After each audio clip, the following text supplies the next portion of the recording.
Hello friends and welcome back to with Bunny. So today I'm here with my March wrap up / the books that I read in the month of March.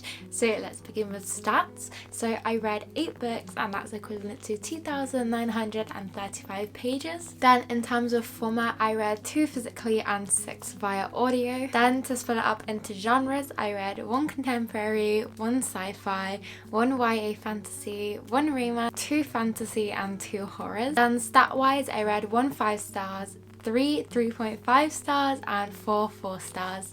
So that is a pretty good reading month if I do say so myself. I was a lot slower reading this month because, as you can tell by the stats, I mainly read via audio, in which work was so busy this month, though I did a lot of my audiobook listening when I just needed to focus in and concentrate, and I like playing audiobooks, so it really helps me do that. And when I walk to and from work and when I'm doing my household chores, that's when I also listen to audiobooks. So I had a lot more time just to listen rather than physically read. So I'm hoping the month of April is more a physically reading month. But yes, let's get on to the books in which I read and my thoughts of them. So let's start on lowest to highest rated. So starting with my 3.5 star reads. First up is Our Wives Under the Sea. And if you like the subtropes / themes of a mysterious dual perspective, ocean-based and land-based, a lot of facts about the ocean and a past and present timeline, then you will really enjoy this book. It also had lesbian representation in and an undercurrent of grief, and I feel like it really discussed that and very open to interpretation in terms of the words. It was very sort of lyrical with hidden meanings, and I feel like you could take what you wanted from it and interpret it in many different ways. I don't feel as though 2 people would read it and interpret it the same way.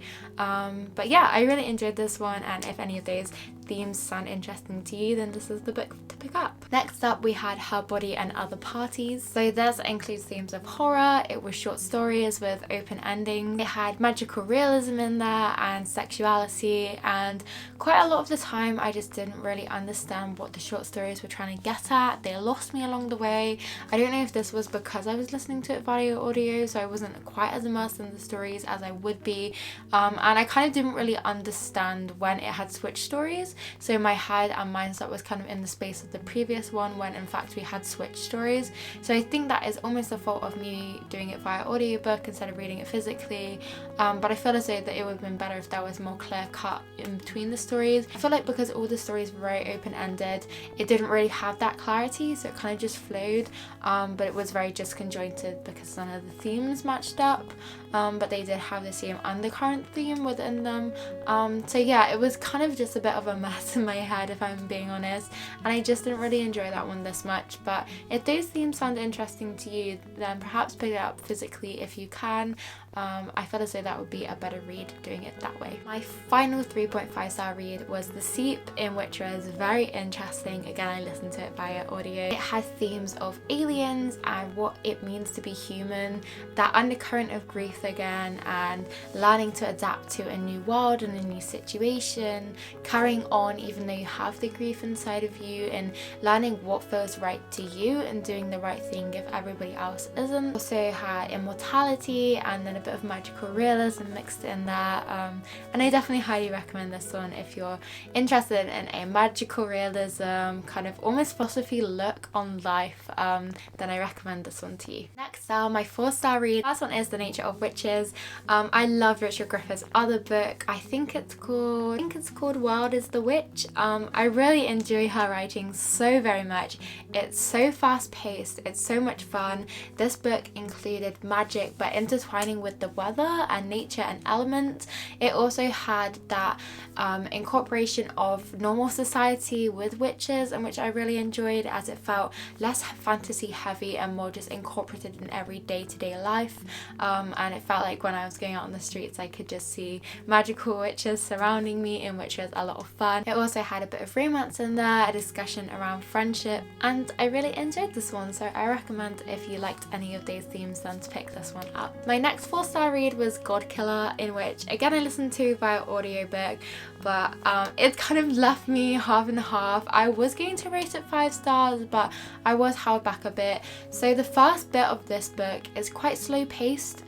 It has a lot of action and adventure in it, but it does mix it very much heavily with the mundane adventure aspect. So they're going on an adventure in the story, and I feel as though it does a really good way of capturing the end-to-end adventure. So it captures those mundane day-to-day lives of the adventure as well as the action-packed.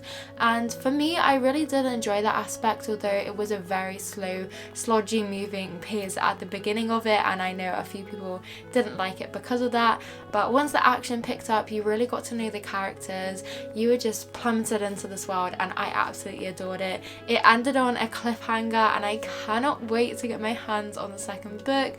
I don't think there's any announcement made as to when the second book is going to be releasing, or even any sort of spoilers or tidbits about the second book, but I'm so excited to read it. I cannot wait.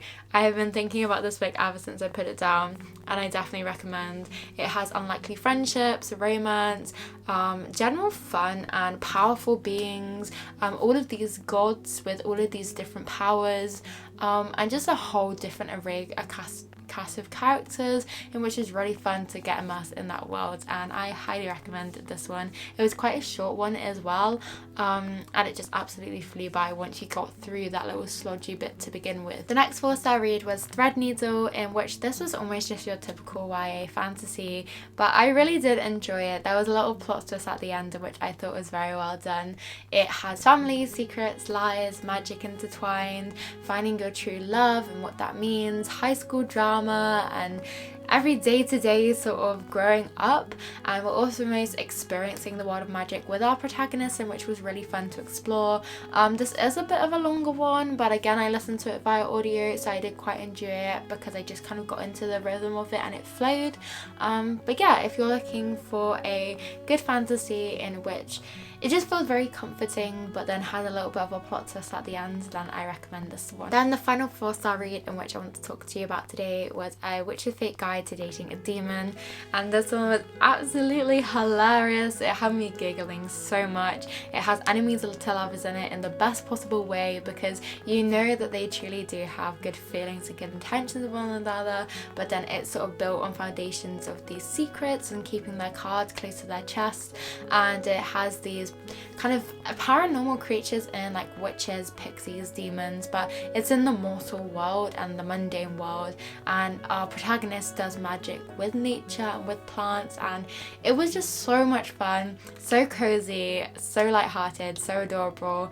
It had some really key themes there of feeling empowered for yourself and standing up for yourself, and yeah, I just loved it so much, and I definitely recommend if you're looking for a really fun time then to pick up this one. And the final book in which I want to talk to you about today is my 1 5-star read and my big feature of the month, which is You Made a Fool of Death with Your Beauty. Wow, I have not stopped thinking about this book, and since I finished it early on in March, and it's now the first few days of April, it was just so good. I loved it. It had so many themes in it, and it felt so real. It felt so unique and not like anything I really read before. So it does have a content warning for death of a loved one, and what I loved about it was the female friendships, the discussion of platonic, sexual and actual true love relationship. It had quite an open ending, in which I didn't necessarily love. I think that's something which could have been a bit better, but I just adored how it was crafted as a story, and the undercurrent of grief as well, and expression through art. That was really something which I enjoyed, as I just love expressing my emotions through art and creativity.